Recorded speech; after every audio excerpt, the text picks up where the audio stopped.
तो स्वागत है आप लोग एक बार फिर आपके अपने यूट्यूब चैनल डिफेंस एग्जाम में। आज की इस वीडियो में मैं बताने वाला हूँ आपको कैसे जो हमारा एयरफोर्स एक्स5 ग्रुप का एग्जाम हुआ था अभी नवंबर में, उसको मैंने कैसे क्वालिफाई किया और कैसे मेरा फेज 2 और जो हमारा फेज 3 हुआ मेडिकल का कैसे क्या प्रोसेस होता है, सारा कुछ आपको मैं बताने वाला हूँ बिल्कुल शुरू से। तो चलिए शुरू करते हैं अपनी आज की इस वीडियो को। देखते हैं, सबसे पहले मैं आपको बता दूँ जो मेरा एडमिट कार्ड है फेज 1 का, और मैं कानपुर का रहने वाला हूँ, कानपुर यूपी से मैं हूँ। तो मेरा जो एग्जाम हुआ था वो आपको 8 नवंबर को हुआ था, यानी कि 8/11/2020 को मेरा एग्जाम हुआ था। अभी मैंने फोटो और अपना नेम नहीं बताया ताकि कोई प्रॉब्लम ना हो सके। और मैं आपको ये बता दूं कि अभी क्योंकि फाइनल मेरिट आना भी बाकी है, तो मैं आपको बता दूं जो मेरा यहाँ पे एक कॉलेज है एक्सिस कॉलेज रूमा और चकेरी वार्ड पर, वहाँ पर मेरा एग्जाम हुआ था वीकेएस इंस्टीट्यूट में। शिफ्ट थी मेरी एम, और रिपोर्टिंग टाइम था सुबह हमारा जो पहली शिफ्ट में था 7:50 AM था हमारा रिपोर्टिंग टाइम हुआ था। तो उसमें क्या हुआ कि जब सबसे पहले हमारा एग्जाम होता था वो एग्जाम मेरा क्वालिफाई हो गया। उसके बाद मैं आपको बताऊं जब मेरा फेज 2 का एडमिट कार्ड आया तो मैंने यहाँ पर 10 AST को प्रेफर किया हुआ था, यानी कि मैंने 10 AST जो हमारा बीटा पे है वहीं को डाला था अपना फेज 2। तो उस क्योंकि मैं वहाँ पर एक बार पहले भी दे चुका था तो मुझे वहाँ का प्रोसेस पता था और कैसा क्या होता है सारा कुछ। तो जब हमारा ये हो गया तो मेरा फेज 2 भी लगा हुआ था। तो जो मेरा फेज 2 हुआ था वो आपको मैं बता दूँ कि 17/1/21 को हुआ था। जो हमारा 17 जनवरी को मेरा फेज 2 लगा हुआ था हमारे 10 EST में। तो मैं आपको बताऊँ सबसे पहले जब मैं वहाँ पहुँचा तो मॉर्निंग में हमारी 5:30 बजे वहाँ पर रिपोर्टिंग टाइम दिया होता है, लेकिन लगभग 6 बजे से वहाँ पर एंट्री शुरू होती है। तो कब सारे बच्चे आ जाते हैं, तो जब वहाँ पर हमारा एंट्री का टाइम होता है सबसे पहले आपको अंदर लिवा कर जाते हैं, क्योंकि इस बार सर्दी थी तो सभी को किसी को कपड़े वपड़े उतारने के लिए कुछ भी नहीं बोला। सबसे पहले एक वहाँ पर 2 ग्रुप में करा रहे थे PFT, 2 जगह वहाँ पर थे, तो आधे-आधे लड़के कर दिए गए। लगभग 322 की रिपोर्ट 320 की रिपोर्टिंग थी, तो उसमें 320 तो लगभग आने पर लगभग 285 लड़के थे। तो वहाँ पर क्या हुआ, 2 ग्रुप में बच्चों को आधा-आधा करके बाँट दिया, तो 2 जगह करा रहे थे PFT। तो वहाँ पर सबसे पहले क्या कराया गया, तो सभी लोग से बोला गया अपने बैग अलग रख दो, अपना एडमिट कार्ड, पेन, आधार कार्ड निकालो। और फिर आपको पता होगा जैसा कि एडमिट कार्ड में नीचे कंसेंट फॉर्म दिया होता है 18 साल से नीचे वालों के लिए, और टैटू वाला फॉर्म। तो वो दोनों करवाने के बाद उन्होंने क्या किया, टैटू वाला फॉर्म भी जमा करवा लिया और कंसेंट फॉर्म भी हमारा वो जमा करा लिया। उसके बाद उन्होंने क्या किया कि सबको बोला कि बैग वैग सब पीछे रख दो, और जिसको फिजिकल करना है तो उसमें जो अपने कपड़े पहनने वो पहन लो और जैकेट वैकेट उतार दो। क्योंकि आपको पता होगा इस बार जो हमारा एयरफोर्स एक्स5 ग्रुप का एग्जाम हुआ था उसमें PFT में रनिंग नहीं हो रही थी। क्या हो रहा था, कदम ताल। तो कदम ताल के लिए उन्होंने बताया, सबसे पहले उन्होंने अच्छे से ब्रीफ किया कि कैसे हमारा क्या करना है और कैसे हम लोग गिनते गिनेंगे और कैसे आपको कदम ताल करना है। वो सारा उन्होंने हमारे सामने, उनका इंस्ट्रक्टर था जो उन्होंने रिवील करके दिखाया कि कैसे क्या करना है, सारा प्रोसेस बताएगा और एक-एक पॉइंट हम लोगों को समझाएगा। उसके बाद जो क्या था कि 5-6 लाइनें बनी हुई थी, तो उसमें उन्होंने कहा कि 2 सारी 4 लाइनें पीछे हट जाएँ और जो 2 लाइनें थी वो आमने-सामने मुँह करके खड़े हो गए। तो उन लोगों को जब फिजिकल शुरू हुआ तो उसने बताया इंस्ट्रक्टर ने कि आप लोगों को जब गिनती स्टार्ट की जाए तो आप लोगों को करते रहना है, गिनती हम गिनेंगे, बस आपको अपना जो कदम ताल है वो जारी रखना है। रनिंग नहीं हो रही थी इस वजह से, तो गिनती वो लोग कर रहे थे और इन लोगों को बस क्या करना था, अपना कदम ताल करना था। और लगभग 5 से 6 लोग टहल रहे थे दोनों लाइनों के बीच में आगे पीछे, कि जो बच्चा नहीं कर पा रहा तो उसको वहाँ से हटाकर अलग कर देते थे। आपको पता होगा सभी जगह लगभग जिसको जो PFT नहीं कर पाता उसको लगभग दोबारा टाइम भी दिया जाता है। तो उसको जो जो बच्चे नहीं कर पा रहे थे सारी लाइन का नंबर से करवाया गया कदम ताल, 50 कदम ताल करवाए जा रहे थे। और सारा प्रोसेस एक अच्छे क्रम में हो रहा था, यानी कि कोई भी दिक्कत किसी को नहीं हो रही थी। सबसे पहले सबसे पूछा कि किसी को अगर कोई दिक्कत हो तो पहले बता दे, सर्दी लग रही है ऐसा कुछ, लेकिन किसी ने कुछ नहीं बताया। तो सबको प्रोसेस कराया, और जो बच्चे नहीं कर पा रहे थे कदम ताल में, तो लगभग 2 बच्चे बाहर हुए थे पूरे बच्चों में से, तो उनको अलग कर लिया गया।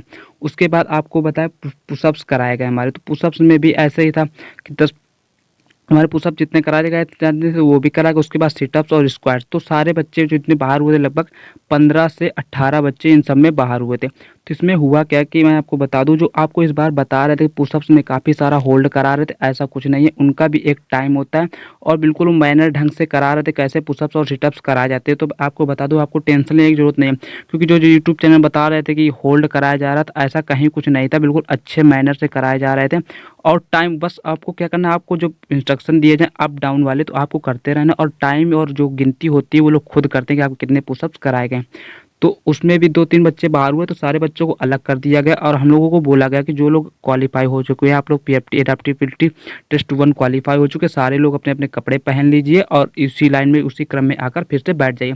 और जो बच्चे नहीं कर पाते उन बच्चों को अलग करके ले गए और उनका दूसरी जगह फिर से करवाया गया। उसमें जो बच्चे उनके सामने जो दूसरी बार दोबारा टाइम उनको दिया गया, अगर उसमें कर पा रहे तो उनको क्वालीफाई कर दिया गया। उसके बाद सारे लोगों को लिवाकर एक लाइन से चेस्ट नंबर के वाइज उनको सारे लोगों को अपने जो जहाँ पर साइको रूम होता है, वहाँ पे जहाँ पे साइको का एग्जाम होता है उसी रूम में बैठा दिया गया। उसके बाद 10 से 15 मिनट लग जाते हैं इन सब प्रोसेस में। उसके बाद हम लोगों को लगभग साइको रूम में एग्ज़ाम के जो हमारे पेपर्स आते हैं वो पेपर्स की सील हम लोगों के सामने ही खोली जाती है। 3 बच्चे जाते हैं, उनके साइन भी वहाँ पर होते हैं। जो हमारा जो साइको का जब पेपर खुलता है तो वहाँ पर उनको दिखाया जाता है कि पेपर सील्ड हैं, और जो हमारा सिलेक्शन होता है फेयर होता है। वहाँ पर हम लोग समझाते हैं कभी किसी को पैसे नहीं देना, अगर ऐसा कोई संपर्क करता है तो आप लोग हमसे बताइए, तो उनके ऊपर कार्रवाई होगी। तो उसके बाद जब हमारे पेपर खुले, सबको पेपर बांट दिए जाते हैं। आपको पता होगा 45 क्वेश्चन दिए जाते हैं साइको में, और उन्होंने बोला कि सबको सारे क्वेश्चन अटेम्प्ट करने हैं, पास फेल वाली कोई टेंशन नहीं लेना, और सबके उससे साइको को उन्होंने ब्रीफ किया कि सबके अपने अपने दिमाग से हर क्वेश्चन का आंसर सही होता है सबके हिसाब से, बस सबको सारे क्वेश्चन अटेम्प्ट करने उन्होंने पहले ही बता दिया था ब्रीफ करके। तो उसके बाद हमारा साइको का एग्जाम हुआ। उसके बाद हम लोग को छोड़ दिया गया कि खाना ना खा लीजिए, आप लोग नाश्ता कर लीजिए, और जो कुछ बच्चे थे उनको एक लाइन में लगा दिया गया। जो हमारी फ़ोटो खिंचवाई जाती है, आप लोगों को पता होगा, स्लेट में नंबर लगवा कर वो लोग हमारी फ़ोटो खींचते, तो कुछ बच्चे फ़ोटो खिंचवाने लगे थे, और कुछ बच्चों को बाहर नाश्ते के लिए भेज दिया था इसी लाइन से। और तब तक वो लोग हमारा क्या कर रहे थे, साइको का रिजल्ट बना रहे थे। जो हमारा साइको का रिजल्ट बनकर आ गया तो सभी लोगों को बुलाया गया, सभी को बैठा दिया गया। उसके बाद वहाँ पर क्या हुआ, उन्होंने क्या किया, जब साइको का रिजल्ट आ रहा था तो केवल एक बच्चा उसमें आउट हुआ था। जितने की रिपोर्टिंग हुई थी और जितने बच्चों ने साइको का पेपर दिया था, तो उसमें से केवल एक बच्चा आउट हुआ था, और वो भी पता नहीं, वो तो बता नहीं पाया कुछ, लेकिन कुछ लोग कह रहे थे कि उसने शायद पूरे क्वेश्चन अटेम्प्ट नहीं किए होंगे, क्योंकि एक ही बच्चा। और आपको पता होगा डीएफटी का टेस्ट भी इस बार नहीं हो रहा था। तो उसने क्या हुआ कि जहाँ साइको में था केवल एक बच्चा आउट हुआ। उसके बाद आपको पता होगा फॉर्म का प्रोसेस काफ़ी लंबा होता है। तो उसके बाद हम लोगों को सारे लोगों को बैठा दिया गया। उसके बाद हमारे फॉर्म फिलअप करना शुरू हुए, क्योंकि आपको पता होगा एक आपका बायोडाटा इंस्ट्रक्शन फॉर्म फिल कराया जाता है, जो कि जब आपका जीडी होता है तो उसके पास जो हमारा इंस्ट्रक्टर होता है उसके पास रखा होता है, तो उसी से आपका नाम, नेम, और आपकी क्या हॉबीज़ है, आपने कितना क्वालिफिकेशन कर रखा है, आप लोग के घर में कितने लोग हैं, सारा बायोडाटा भरा जाता है। और वो लोग फॉर्म हम लोगों को ही भरना होता है खुद से, तो वो फॉर्म भर के जमा करवा लिया जाता है। और हमारी जो ज्वाइनिंग वाला वो लिफाफा होता है वो भी, और काफ़ी सारे फॉर्म्स होते हैं वो भी फिलअप करवाए गए। उसके बाद सभी लोगों को, जो हमारा ग्रुप था, क्या कर रहे थे कि कुछ लाइन इस लाइन से, कुछ लोग इस लाइन से, यानी चेस्ट नंबर सभी के मिला दिए गए, ये नहीं कि एक लाइन से बैठे हों। तो जब लोग बाहर जा रहे थे तो बाहर सबको बैठा दिया गया। उसके बाद डॉक्यूमेंट वेरिफिकेशन 3 जगह हो रहे थे। तो जिसका डॉक्यूमेंट वेरिफिकेशन हो जाता था, तो डॉक्यूमेंट वेरिफिकेशन देखिए यहाँ पर 3 जगह हो रहे थे, तो और एक जगह जीडी का ग्रुप बनाया जा रहा था। जिसका जो जीडी डॉक्यूमेंट वेरिफिकेशन था हो जाता था, वो यहाँ पर लाइन लगा जाता था। तो तीनों से नंबर से बच्चे जा रहे थे, तो तीनों ग्रुप के बच्चे जीडी में मिलाए जा रहे थे। तो सारे के टेस्ट वाइज नंबर मिल गए थे, तो बैठा दिया गया उनको जीडी की एक एक ग्रुप 15-15 बच्चों की इधर बनाए जा रहे थे। तो तीनों से नंबर से बच्चे जिनका डॉक्यूमेंट वेरिफिकेशन हो जाता था वो लोग आ रहे थे, तो और उसके बाद इधर जीडी के ग्रुप बनाए जा रहे थे। सभी के 15-15 ग्रुप जब बन गए, तब 3 जगह यहाँ पर ये ट्रेन एसटी में जीडी होती है, तो वहाँ पर 3 जगह में जीडी हो रही थी। तो हुआ क्या कि 3 ग्रुप सबसे पहले बुलाए गए, और सबसे पहला मेरा एक ग्रुप था, तो मुझे लिवा जाया गया। तो 3 जगह जीडी के लिए होता है, तो वहाँ पर जब 3 जगह इंस्ट्रक्टर बैठे थे, तो मेरा जहाँ पर हमारा साइको तो उसके पीछे वाले रूम में हुआ था। तो जो हम लोग पहुँचे तो 15 लोगों को बैठने के लिए बोला गया। उसके बाद हम लोगों को उन्होंने सर ने पूरे सारे इंस्ट्रक्शन दिए। उन्होंने बताया कि सबको क्लियरली बोलना है, ज़्यादा टाइम बेकार नहीं करना, और इधर उधर की, यानी कि उन्होंने आपने पढ़ा होगा मोर बीट अबाउट द बस, यानी घुमा फिरा कर बात नहीं करनी है। तो आपको ऐसे बात नहीं करनी, केवल डायरेक्ट जो पॉइंट है वो बताने हैं। उसके बाद एक बच्चे को सर ने बुलाया और बोला सारे पेपर सभी लोगों में बांट दो। उसने सभी को पेपर दे दिए। उन्होंने इंस्ट्रक्शन दिए 5 मिनट आपको दिए जाएंगे पूरा पढ़ने के लिए। उसके बाद सभी लोग पहले अपना इंट्रो बोलेंगे, उसके बाद टॉपिक के विषय में बोलेंगे। तो हुआ क्या, जब उन्होंने 5 मिनट हो गए फिर से सारे पेपर जमा करा गए। अब आपको मैं अपना जीडी टॉपिक बता दूं, तो वो हमारा टॉपिक था vocational education and academic education. जो हमारा जीडी का टॉपिक आया हुआ था, तो यहाँ पर उसने सर ने क्या किया कि सारे पेपर जब जमा हो गए तो एक तरफ से, यानी कि चेस्ट नंबर जो था उसको बोला कि चेस्ट नंबर इतना आप स्टार्ट कीजिए। तो पहले उसने बोला, सर क्या हो रहा था, इंट्रो सुन रहे थे, उसके बाद एक मिनट लगभग में जो हमारा टॉपिक था उसके विषय में सुन रहे थे। उसके बाद नेक्स्ट वो खुद बोल रहे थे। तो सारे बच्चों ने यही किया, जो हमारा जब घूम के आ रहा था तो बीच में एक बच्चा नहीं बोल पाया बिल्कुल। तो जो जब उसको 1 मिनट तक रुके, लेकिन जब फिर भी वो कुछ भी नहीं बोला तो उन्होंने नेक्स्ट बोल दिया, सारे बच्चों को हो गया। उसके बाद उन्होंने पहले से ही बता रखा था ग्रुप में कि जब आपका जीडी स्टार्ट होगा तो मैं बोलूँगा जीडी स्टार्ट, किसी को मच्छी मार्केट नहीं बनानी, अच्छे सभी को टाइम दिया जाएगा। अगर आपको बोलने को टाइम नहीं मिल रहा है तो आप शांत रहिए, बाद में आपको बोला जाएगा। उसके बाद शुरू हो गई। तो हमारी जब जीडी शुरू हुई तो अच्छे से हो रही थी, फिर बच्चों ने क्या किया, एकदम से चिल्लाना शुरू कर दिया, तो सारा ग्रुप पूरा शांत करा दिया और सर ने सभी को डांटा। उसके बाद उन्होंने क्या बोला कि जो बच्चे नहीं बोले केवल अब वही बच्चे बोलेंगे, और उन्होंने स्पेशली चेस्ट नंबर भी बोले 3 बच्चों के। 3 बच्चों को उन्होंने स्पेशली चेस्ट नंबर बोले और बोला केवल वही बच्चे बोलेंगे और बाकी लोग नहीं बोलेंगे। उन बच्चों में से क्या थे, हमारे 2 बच्चे बिल्कुल नहीं बोल पाए फिर भी, मतलब वो साफ-साफ बोल रहे थे चेस्ट नंबर इतना आप बोलिए अब, चेस्ट नंबर इतना आप बोलिए, लेकिन वो जब फिर भी कुछ नहीं बोल पाया। हुआ क्या, मेरे ग्रुप में बाद में वही 2 बच्चे बाहर हुए थे और जो एक तीसरा बंदा था उसने थोड़ा बड़ा बोला था, तो वो भी क्वालीफाई हो गया। इस प्रकार शाम को हमारा जीडी का रिजल्ट आया, उसके बाद हमारे भी कुछ पेपर जो हमारे मेडिकल के फॉर्म वगैरह होते हैं वो सारे भरवा जाते हैं। उसके बाद उन्होंने मेडिकल फॉर्म भरवा दिया, उसके बाद हम लोग को मेडिकल डेट दे दिया। तो जब हमारा मेडिकल डेट दे दिया उसके बाद हमारा मेडिकल डेट जो फैब में मिला, उसके बाद हम लोग को मेडिकल, आपको पता होगा इस बार 2 जगह दे रहे थे, पहले जो था वहाँ पे दूसरी जगह थे, उसके बाद आपको इलाहाबाद में हमारा मेडिकल के लिए अपॉइंटमेंट दिया गया। तो मैं बता दूँ आपको, जब मेरा इलाहाबाद में मेडिकल हुआ था तो वहाँ पर मेरा मेडिकल फिट हो चुका था। आपको मैं यहाँ पर अपना ग्रीन कार्ड दिखा दूँ, ये देखिए ग्रीन कार्ड मेरा है। तो मैं आपको बता दूँ कि मैं यहाँ पर एयरफोर्स एग्ज़ाम 2 बार क्वालीफाई करूँ, उसी के बीच में हमारे जो कहते हैं कि जो मेरे ये दिए हुए हैं कि एक बार रेड कार्ड और ग्रीन कार्ड मिल चुका था मेरा, मैंने 2018 में जब क्वालीफाई किया था एग्ज़ाम, उसके बाद ये इस बार का हमारा ग्रीन कार्ड है जो हमारा एएमसी यहाँ से हुआ है इलाहाबाद बमरौली से। तो यहाँ पर मैं आपको बता दूँ, जहाँ पर मेडिकल एग्जामिनेशन मेरा हुआ था फैब में। तो मेडिकल के लिए आपको पता होगा सुबह 6:30 की टाइमिंग दी जाती है और सुबह जब आप लोग लगा के चेस्ट नंबर वाइज बंदा आता है, आपको चेस्ट नंबर वाइज लगवा देता है, उसके बाद आपको बोलता है अंदर लिखा के जाता है। तो वहाँ पर क्या होता है, सबसे पहले सभी लोग अपने अपने कपड़े उतरवा दिए जाते हैं, सबके बैग अलग रख दिया था, अपना आपका जो एडमिट कार्ड अपनी अपॉइंटमेंट लेटर दिया जाता है, एडमिट कार्ड मेडिकल का, वो लेकर केवल और एक पेन और आधार कार्ड निकालने को बोला जाता है। और आपको मैं बता दूं, काफ़ी बच्चे क्या होते हैं जो हाथ में कलावा होता है, गले में माला वगैरह पहने होते हैं, उन सबको काटने को बोला गया। तो जब सब कुछ कट गया उसके बाद आपको 4 से 5 फॉर्म दिए जाते हैं, जिसमें आपको एक्सरे का फॉर्म हुआ जाता है, चेस्ट का हमारा होता है और यूरिन का हमारा होता है, ब्लड का, जो काफ़ी सारे फॉर्म होते हैं उनका एक सीक्वेंस बनवाया जाता है और कुछ जगह कुछ डेट वगैरह भरनी होती है, वो सारी भरवाई जाती हैं।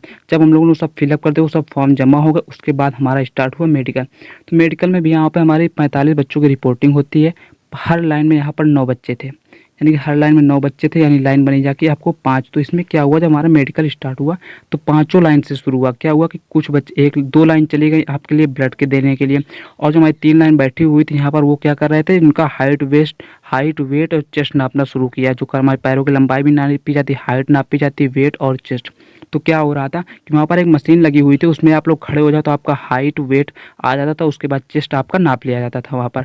इधर ये प्रोसेस चला उधर, और जिसका इधर से प्रोसेस होता था वो उधर जाके ब्लड देने चले जाते थे। उसके बाद थोड़ी देर बाद